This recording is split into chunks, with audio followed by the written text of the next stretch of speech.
터리아담을 찾아주셔서 감사합니다. 항상 건강하시고 좋은 일만 가득하시길 기원할게요. 지금 구독하시고 바로 오늘 야담 들어보시죠. 먼지가 자욱한 저작거리 한복판. 그 아수라장의 중심에는 멍석에 말린 채 피투성이가 되어 널브러져 있는 사내 하나가 있었습니다. 사내의 이름은 없었습니다. 그저 개똥이라 불리는 조대감 댁의 가장 천한 노비였지요. 찾아보시오.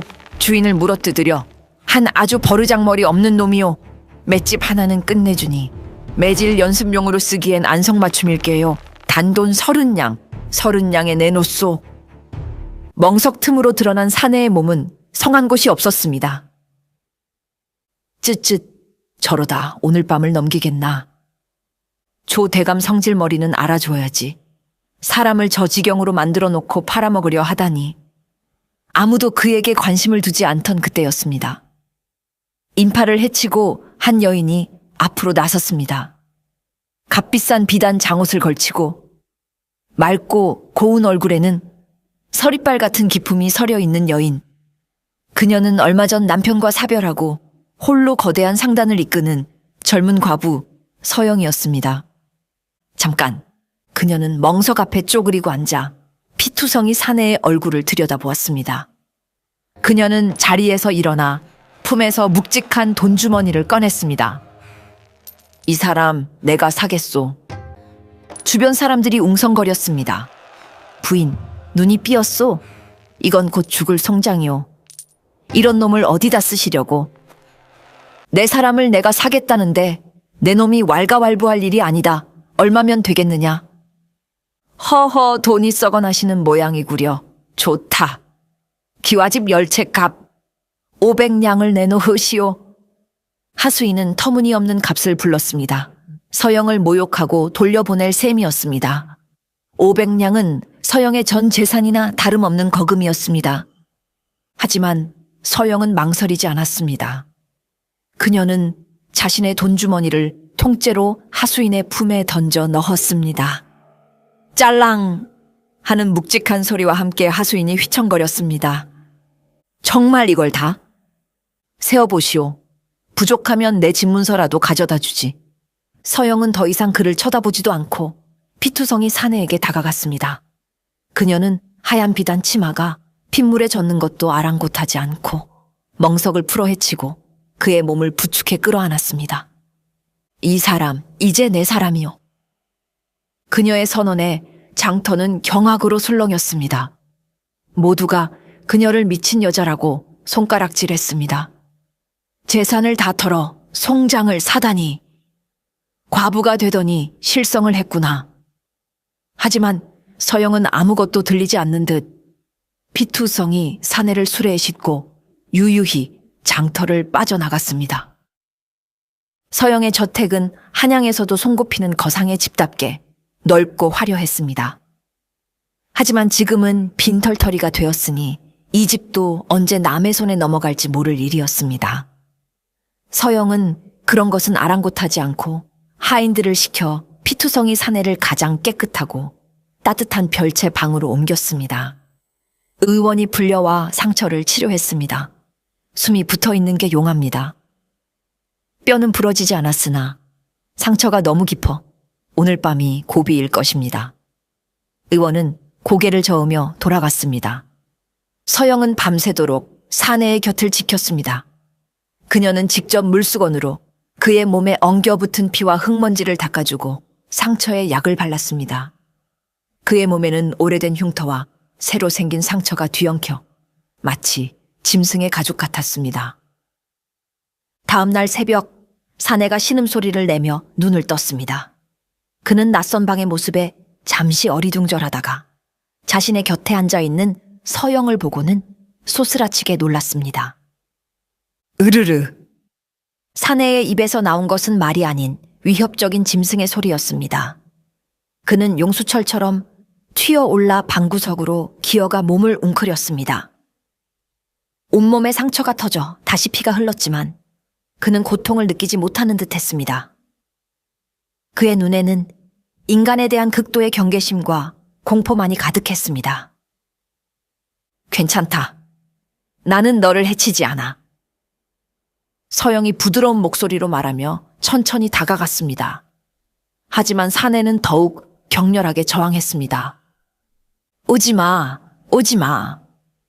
그는 손에 잡히는 베개를 던지고 이불을 들어 자신의 몸을 가렸습니다.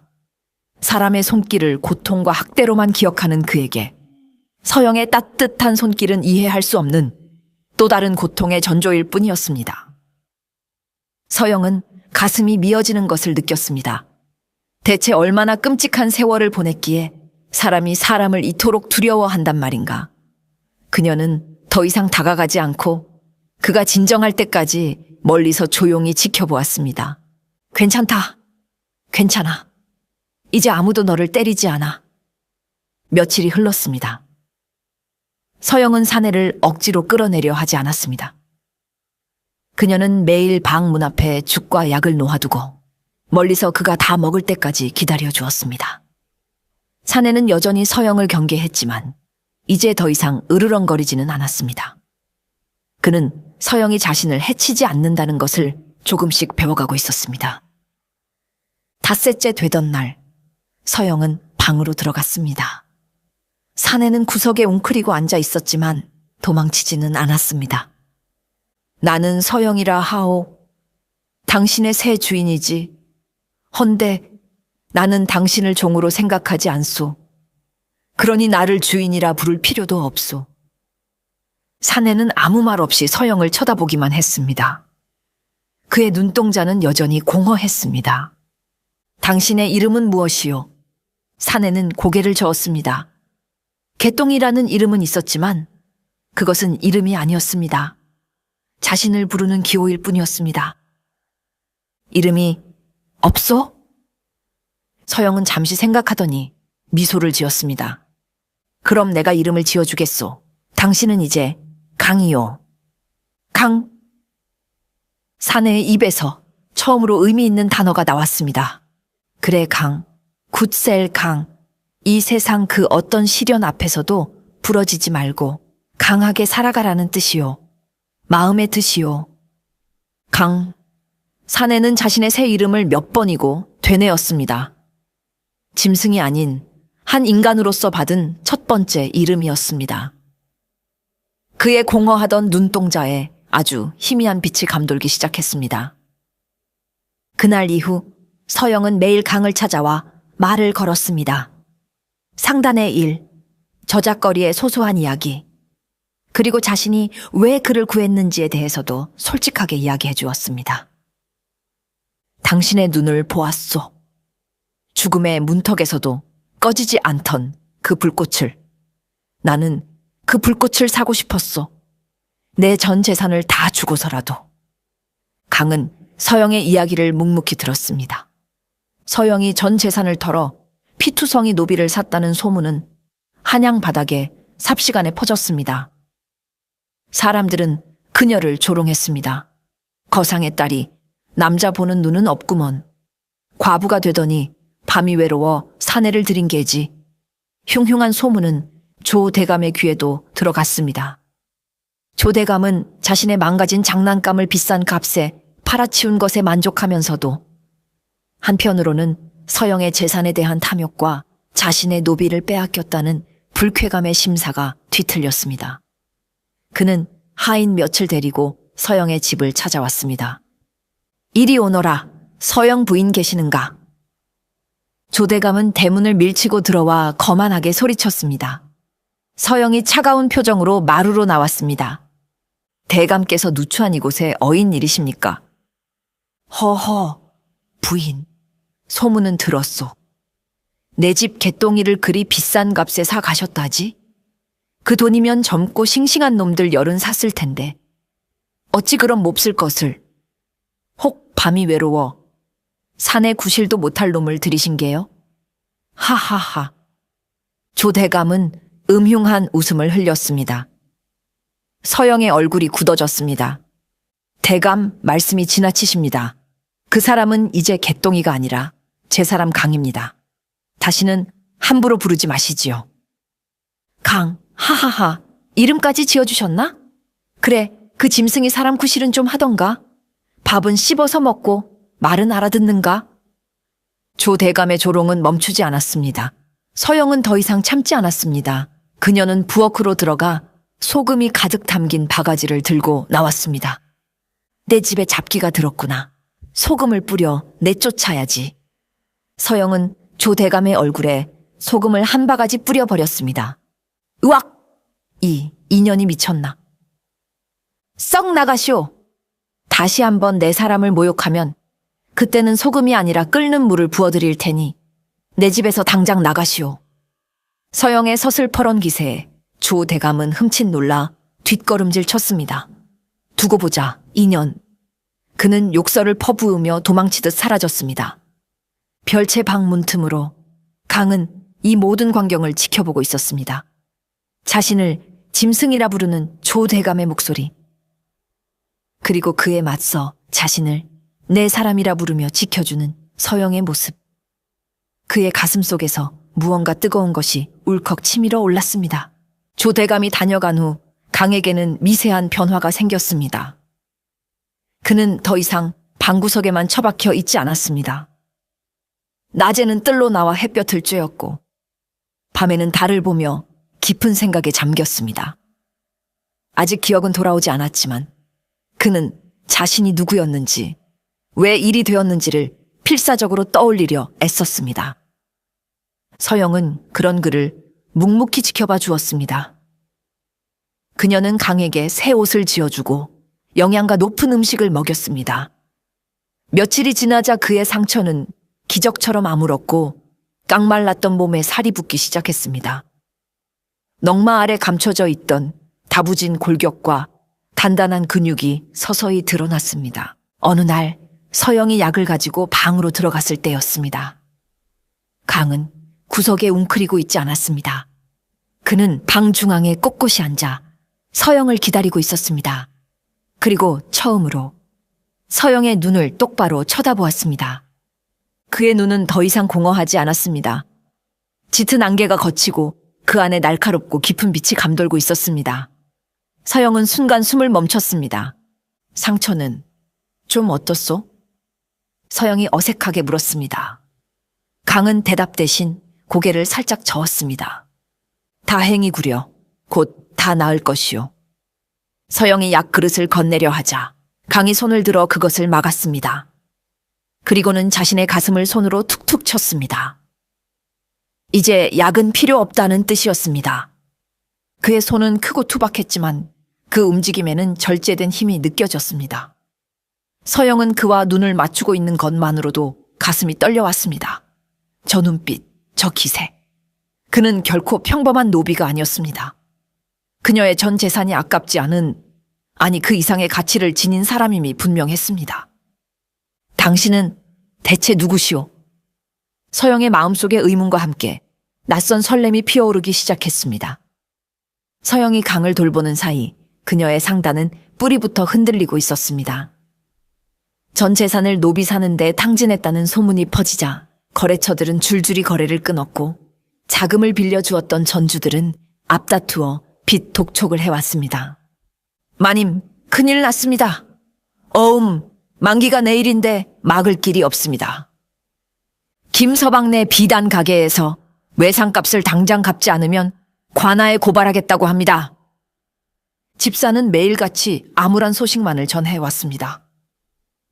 설상가상으로 서영에게 앙심을 품은 조 대감이 경쟁 상인들과 작당하여 서영의 상단을 고사시키려 하고 있었습니다. 그는 서영의 남은 재산과 어쩌면 서영 자신까지 손에 넣을 속셈이었습니다. 결국 올 것이 오고야 말았습니다. 빚쟁이들이 왈패들을 고용하여 서영의 집으로 들이닥친 것입니다. 빚을 갚아라. 갚지 못하면 이 집의 기물이라도 다 가져가겠다. 왈패들은 집 안으로 난입하여 값비싼 도자기와 가구들을 부수기 시작했습니다. 하인들이 막아섰지만 거친 왈패들의 상대가 되지 못했습니다. 마님, 피하십시오. 집사가 울부짖었지만 서영은 도망치지 않았습니다. 그녀는 굳건한 표정으로 마루 위에 서서 그들을 노려보았습니다. 여기가 어디라고 행패요? 당장 내 집에서 나가시오. 아직도 네가 거상의 마님인 줄 아나 보지? 빈털터리 과부 주제에 말이 많구나. 왈파의 두목이 서영의 멱살을 잡고 흔들었습니다. 돈이 없으면 몸으로라도 갚아야지. 별채 방안, 강은 밖에서 들려오는 소란에 몸을 떨고 있었습니다. 사람들의 고함 소리, 물건 깨지는 소리. 머리가 깨질 듯 아팠고 눈앞에서 피비린내 나는 환상이 어른거렸습니다. 그는 귀를 막고 괴로워했습니다. 안 돼, 또다시, 또 누군가가 다치고 있어.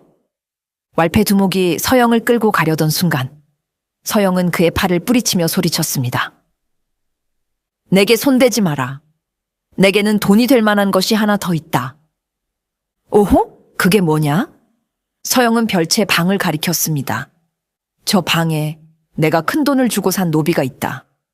덩치도 크고 힘도 좋으니 싸움판에 내다 팔면 제값을 받을 수 있을 것이다. 왈패들은 솔깃하여 별채로 향했습니다. 하지만 서영은 그들의 앞을 가로막았습니다. 잠깐, 저자는 지금 중병을 앓고 있다. 지금 데려가면 가는 길에 죽을지도 몰라. 며칠만 말미를 다오. 내가 잘 먹여서 몸을 회복시켜 놓을 테니 그때 와서 데려가라. 허튼 수작 부리지 마라. 내 목숨을 걸고 약조하마. 서영의 눈빛은 진실했습니다. 왈패들은 잠시 고민하다가 고개를 끄덕였습니다. 좋다. 사흘 주마. 사흘 뒤에도 돈을 마련하지 못하면 그때는 저놈과 함께 너도 끌고 갈 것이다. 왈패들은 집안을 난장판으로 만들어 놓고 돌아갔습니다. 서영은 마루에 주저앉아 참았던 눈물을 흘렸습니다. 하인들은 모두 도망가고 집은 폐허처럼 변했습니다. 그녀는 혼자가 되었습니다. 문틈으로 강은 이 모든 광경을 지켜보고 있었습니다. 서영이 자신을 팔아 위기를 모면하려 한 것이 아니라는 것을, 오히려 자신을 지키기 위해 필사적으로 시간을 벌었다는 것을 그는 알았습니다. 그 순간 강의 머릿속에서 희미한 기억의 파편이 스치고 지나갔습니다. 피비린내 나는 전장, 자신을 지키려다 대신 칼에 맞아 쓰러지던 한 여인의 모습. 대군 마마를 지켜라. 머리가. 강은 머리를 감싸쥐고 신음했습니다. 잊혀진 과거의 고통과 눈앞의 현실이 겹쳐지며 그의 내면에서 무언가 꿈틀거리기 시작했습니다. 지켜야 한다. 이번에야말로 반드시 지켜야 한다. 사흘의 시간은 화살처럼 빠르게 지나갔습니다. 서영은 상단을 살리기 위해 백방으로 뛰어다녔지만 조 대감의 방해로 아무런 소득도 얻지 못했습니다. 절망의 그림자가 그녀를 덮쳤습니다. 약속한 사흘째 되는 날, 왈패들이 다시 들이닥쳤습니다. 이번에는 더 많은 수를 이끌고 왔습니다. 자, 약속한 날이다. 돈은 마련했나? 서영은 입술을 깨물며 고개를 저었습니다. 좋아. 그럼 약속대로 저놈과 너를 데려가야겠다. 여봐라! 끌고 가라! 왈패들이 서영의 팔을 잡으려던 순간이었습니다. 삐걱! 별채 방문이 열리고 강이 걸어 나왔습니다. 며칠 사이 그의 몸은 더욱 단단해져 있었고 눈빛은 깊고 고요했습니다. 그의 손에는 무기 대신 마당을 쓰는 낡은 쌀이 빗자루가 들려 있었습니다. 왈패들은 그를 보고 낄낄거렸습니다. 저 병신이 기어 나왔네. 빗자루는 왜 들었냐? 마당이라도 쓸어주게? 강은 대답 없이 서영의 앞을 가로막아 섰습니다. 어설퍼 보였지만 그 자세에는 빈틈이 없었습니다. 가라. 강이 입에서 처음으로 또렷한 말이 나왔습니다. 뭐라고? 네, 주인님. 괴롭히지 마라. 그의 어눌하지만 단호한 말에 왈패들의 웃음이 멎었습니다. 이놈이 미쳤나? 죽고 싶어 환장했구나. 쳐라. 몽둥이가 강이 머리를 향해 날아들었습니다. 그 순간 강이 손에 들린 빗자루가 번개처럼 움직였습니다. 탁! 빗자루가 정확하게 몽둥이의 옆면을 쳐냈습니다. 왈패는 손목에 전해지는 충격에 몽둥이를 놓쳤습니다. 왈패가 당황하는 사이 강이 빗자루가 춤을 추듯 움직였습니다. 찌르고 베고 맞고 휘두르는 움직임은 비록 빗자루였지만 천하제일검의 건무처럼 유려하고 정확했습니다. 퍽퍽퍽. 빗자루 끝이 깡패들의 손목, 발목, 어깨 등 관절 부위만을 정확하게 가격했습니다. 으악, 내 팔, 다리가. 순식간에 깡패 여럿이 무기를 떨어뜨리고 바닥을 뒹굴었습니다. 강은 사람을 죽인 적이 없는 듯 상처를 입히지는 않았습니다. 다만 전투 불능으로 만들었을 뿐입니다. 이게 뭐야?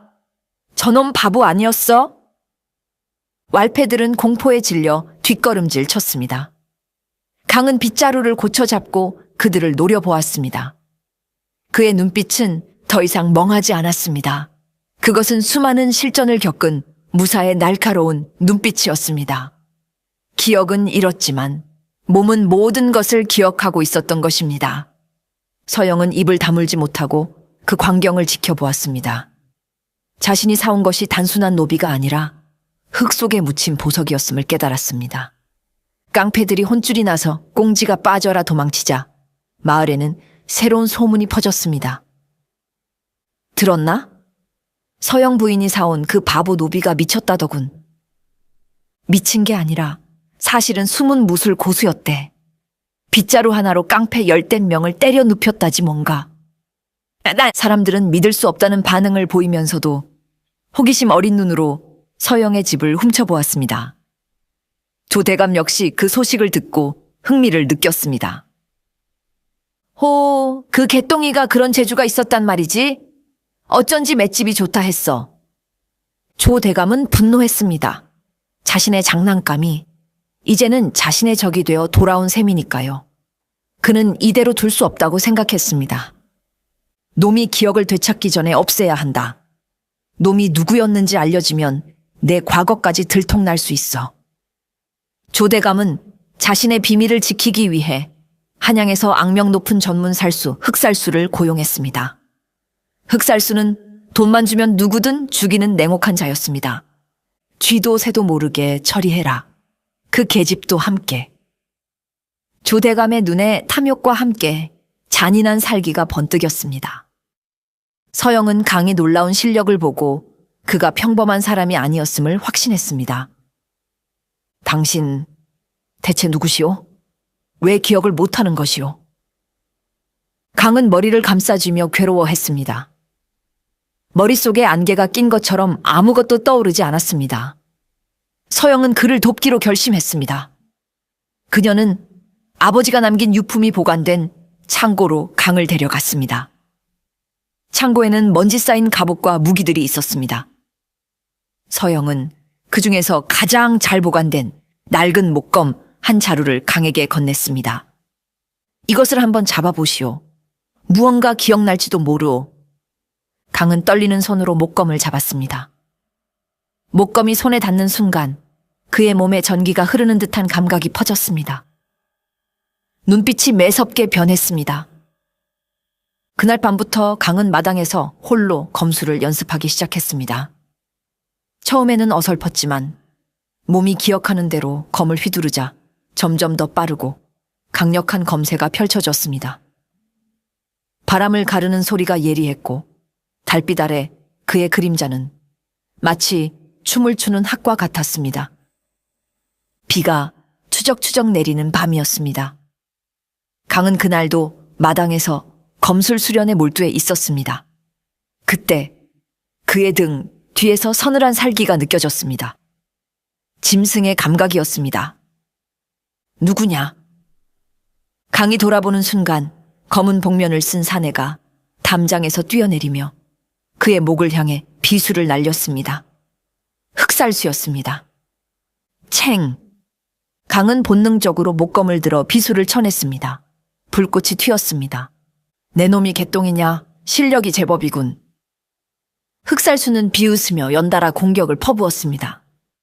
그의 공격은 빠르고 치명적이었습니다. 강은 기억을 잃어 제대로 된 검법을 구사하지 못하고 오직 본능적인 방어만으로 간신히 막아내고 있었습니다. 몇 탑이 오가자 강은 점점 밀리기 시작했습니다. 목검과 진검의 차이는 컸습니다. 결국 흑살수의 칼이 강이 어깨를 스치고 지나갔습니다. 피가 뿜어져 나왔습니다. 강이 비틀거리는 순간 흑살수가 최후의 일격을 날리려 했습니다. 그때 서영이 방에서 뛰쳐나와 흑살수의 얼굴을 향해 뜨거운 화로의 재를 뿌렸습니다. 아, 내 눈. 흑살수가 당황하는 사이 강은 마지막 힘을 다해 목검으로 흑살수의 복부를 쳤습니다. 흑살수는 뒤로 날아가 담장 밖으로 사라졌습니다. 흑살수는 물러가면서 충격적인 말을 남겼습니다. 이 검법은 왕실 호위대장 강진만이 쓸 수 있는 비기, 월광참이다. 네가 살아있었단 말인가? 강진. 강진이라는 이름에 강이 머릿속이 터질 듯이 아파왔습니다. 그는 바닥에 주저앉아 머리를 감싸 쥐었습니다. 잊혀졌던 기억의 파편들이 폭풍처럼 몰아쳤습니다.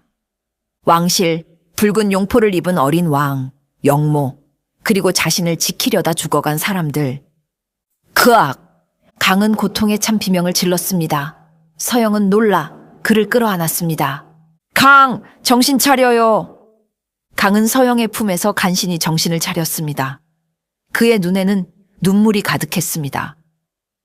내가 누구지? 강진, 그게 나인가? 서영은 그의 정체가 보통 위험한 것이 아님을 직감했습니다. 왕실과 관련된 인물이라면 조 대감뿐만 아니라 더 큰 세력이 그를 노릴 것입니다. 며칠 뒤 강의 상처가 아물자 서영은 결단을 내렸습니다.